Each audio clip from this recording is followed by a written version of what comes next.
is gather them together, get them to stand in a circle, get them to answer 3 questions, right? And the reason why we stand in a circle says that we're all equal towards what today's going to look like, right? And I also like people standing in meetings because they're a lot shorter. People sit down and get too comfortable, so if you stand up and want to move it. 3 questions, seriously. Right? And I've got clients now that said it's changed the way they communicate. First question, you have everybody share the same question. Where did you succeed yesterday? So where was your win? Right? And we want to build all our conversations on success. So where did you win yesterday? What was your success yesterday? Second question now is, what are you working on today? So now you're going to open up quadrant number 1, and you're going to share open communication. Here's what I'm working on today. And the third question is about talking about vulnerability. Where do I need help? So, okay, this is what I'm working on today, but I need help from somebody in here because I'm not great at everything, and that's relying on the team. So, question number 1, where did you succeed yesterday? What are you working on today? And where do you need help? And everybody on the team should answer that question while looking at everybody else. And you as the manager or leader may move some resources around, or you might have to be able to answer some things to help them. But the idea is they look to each other to build the accountability. But it always starts off with a positive that we all succeed somewhere. Right? And that's where we need to see the growth. Why this is important, a couple things just before lunch. Number 1, let me wrap up this whole part about being relying on your positive attitude. Because it's so much more than just a positive attitude. I'm very fortunate. I had a great upbringing. I miss my parents dearly. I lost my mother less than 2 years ago. My father 4 and some odd years ago. But it was a huge influence in my life. But let me tell you one. When I was 15 years old, I remember sitting around the kitchen table. Or just sitting at the kitchen table. I remember I told you, my father's Polish, my mother's Italian, so my mother loved cooking, and she liked getting everything ready, fussing over everybody. I'll tell you something about my mother. She had a bigger heart than anybody you'd ever meet. She took care of everybody, everywhere. She had no anger towards anybody. She's a beautiful, beautiful woman. My father, Polish, his job was to read the newspaper and have a coffee. So this is what happened in the morning. I'm sitting at the kitchen table, and like I said, I'm a pretty positive guy, but I'll remember this because it stood up in my head. I was actually snipping at my mother. Now, I want to go on record saying you should never snip at your mother, but for some reason I was snipping at my mother, and I'm sure it was over a girl or something like that. I'm sure it was, but I was upset that day. But my mother tries to solve everybody's problems. She just wants me to have a good day. And so she keeps on me, and I sniff back, and she keeps on me, and I sniff back. And my father, he really wants everybody to solve their own problems, because if you get involved, you don't want to know what's about to happen, right? That's kind of my dad's rule. So he says he wants us to solve our own problems and save face. But he also was fiercely, fiercely loyal to my mother. I mean, he loved her dearly. There's no question about it. So he would let this go on for a little bit, and then suddenly, out of nowhere, my father closed the newspaper. Yeah, we all chuckle because we know what's happening, right? So he closes the newspaper. I've got his attention. And my father was not an angry man by any stretch of the imagination, but he liked to prove a point. So he took his newspaper, and without a word of a lie, he walked all the way over to here, and Mom's sitting there, and he does this. And he wants my attention. I did the stupidest thing a 15-year-old would do. Because remember, I got testosterone at this point, right? And I looked my father straight in the eyes, and I said, "What?" My father's not angry, but he just turns around, and this is what he did. He looked at me, he says, "Take the paper." With that phony stare at me. And so then I turned around and said, "Why should I take the paper?" Fight back. And he goes, "I'm going to tell you again, I'm going to tell you once. I'm your father. I told you, take the paper now."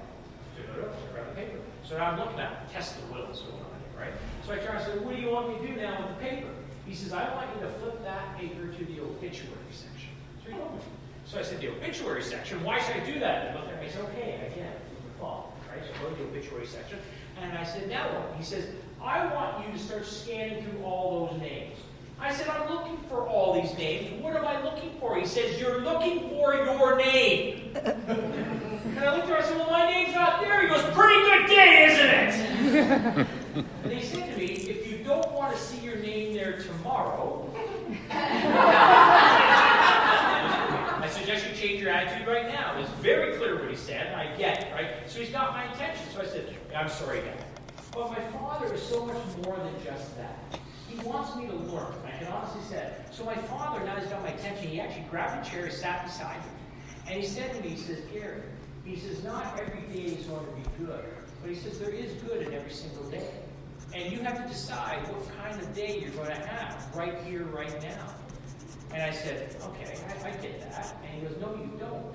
He says, you don't understand. Because the problem is you don't understand. Because your mother has the same right to have a good day, and you're getting in her way. Knock it off. It's not your right to ruin and get somebody else's way to make that decision. You're only responsible for you. Let them be responsible for them. I went, gee, what a life lesson. At 15 years of age, I'm now 55. I'm a senior. I get this guy. That's the good way to see 50. I have a choice. I gotta look at it that way, right? So, I think that part of this whole thing just says that. We have to learn to rely on the best part of us. We have to inspire people to be inspired. We have to be able to let our light shine so they can let their light shine. But it all starts with us. Kick-ass organizations start with you. If you're the leader, you set the tone for the entire environment. If the environment is right, people are going to excel. If they're not excelling, might I suggest you look at you first? Right? And I don't mean that in a negative way. I just know that sometimes we get so busy we're not paying attention to the things that we need to pay attention to. So the idea is we have a choice. We either show up and bring our best self forward, or we just show up as a zombie and we can bring ourselves forward. Yes, no, it's not. Well, I could be a bottle of wine. So I just want to share with you one thing that we're going to take a break for lunch. But when we talk about now building connections, if I'm feeling really good, I have to turn that towards other people. That means I have to care for other people. Right? I got to put their needs there first. I have to demonstrate what's called servant leadership. It's about being selfless, not selfish. That's it. You know, moving on, right? And studies now, even though we try so hard to create these teams, these kick-ass teams, it actually says that 50% of all teams actually fail. 50%. With all the work that we put in it, and the number one reason they fail is that they don't commit to one another. They don't care about one another. They work more in isolation. So I think that work has to be more than just a job. Because we're spending more waking hours at work than anywhere else, why would I not want that work to fuel my engagement in life? Right? And so let me just end with this slide talking about this, and then we'll give you your watch. When you look at it, if I were to ask you, what is the definition of a team, what would you tell me? Team is what? Together, everybody achieves more. Together, everybody achieves more. Anything else? Motivation? Right? Your dictionary will tell you what? It's a group of people that are pulling in the Right, that's what dictionary would tell you. Team is a group of people working together towards a common goal. What a pile of crap that is, isn't it? Like, I love it. Oh yeah, that's everybody showing up to work right now. Yeah, we're all working to do the same thing. But when we're not excelling, that is just a partial definition of a team. When you look at a team, there's a whole bunch of things that need to occur. Number one, absolutely, you need to have the common goal. You need to have a vision. Otherwise, people can't put their potential in there. But then what we need is we need to communicate and let people know how they impact each other. That's interdependence. So if you don't show up to work, how does that hurt Jeanette? And do you understand that? Jeanette, do you know how you impact? Because if I know that, it's more important. This is bigger than me. This is about us. But if I think I'm working in isolation here, then the Monday morning flu goes up. And then when we go from the interdependent side, then we need to make sure we have clear roles, rules, and responsibilities. People need to know what they're responsible for. We need to put in the gutter guards. But more importantly than anything else, teams need to produce results. They have to get wins. And our job, yours and mine, is when we get a win, we need to take time to celebrate the win. We need to take time to communicate the win. We need to tell stories about the wins. If it's appropriate, you get it in the newspaper. You've got to let your clients know that you're winners. You've got to let your team know that they're winners. Don't overcome or don't go past that without the celebration. And the reason why we do that is we want to attract right people to your organization. They need to see you as winners. If you want to decrease conflict with clients, they need to see you as winners. Because the reason more than anything else is we treat winners different than the way we treat losers. Wouldn't you agree? That's the society. Think about it. How many go to a live sporting event? Anybody? Go to baseball, hockey, football, and sports stuff. Why do we go? Why do you go, take time out, spend money, and go see a sports game? Right. We want to go and cheer our team on. Isn't that the goal? That's a group of people working together towards a common goal. You can ask 90,000 people the same thing. Why are you here? Want to see our team win. I can tell you the same answer. Now, how they do that, is that not different depending on whether the team's a winning team or a losing team? Right? So think about it. I love football. I love watching football. And let's just say I'm a Buffalo fan. And I'm not. parties, but let's just say I'm cheering on the Bills. My team has now won. Buffalo has won 11 games in a row. They're undefeated for the season. Can you imagine what those tailgate parties are like at that point? Right? So we get there, we're all there to cheer them on. Now imagine the first play of the game, the opposing team kicks the ball to your team.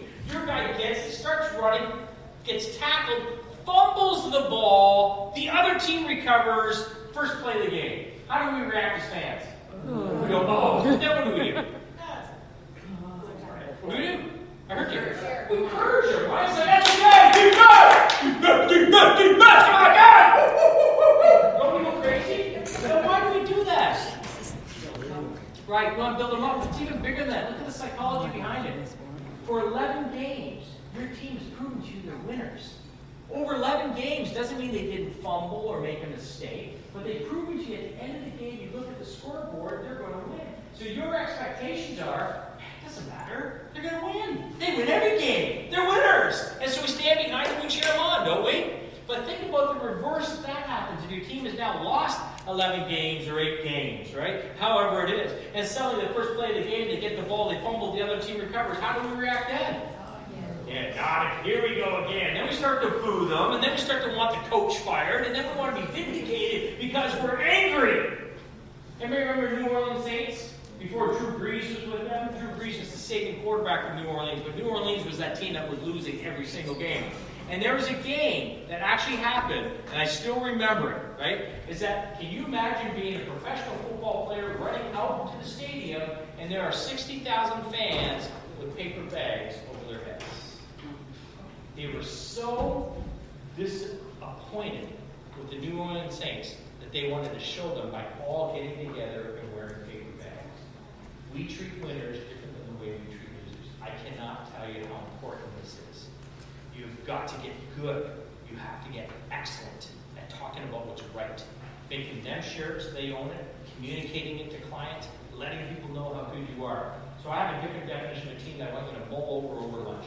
And I don't believe a team is a group of people working together towards a common goal. I believe a team is a group of people who go out of their way to make each other look good. A team is a group of people who go out of their way to make each other. It implies the vision. It implies the interdependence. It implies the rules and responsibility. It even implies the winning. But more than anything else, you know what this says? It says, I got your back. No matter whatever kind of day you're having, I'm running towards you. To make sure that at the end of the day, you're walking out feeling accomplished so that you can go build a happy family. I've got your back. So we're going to go out of our way to make each other look good. So after lunch, I'm going to, hey, you got to come back right away after lunch. I'm going to create an activity for you really fast. And we're going to talk a little bit about change.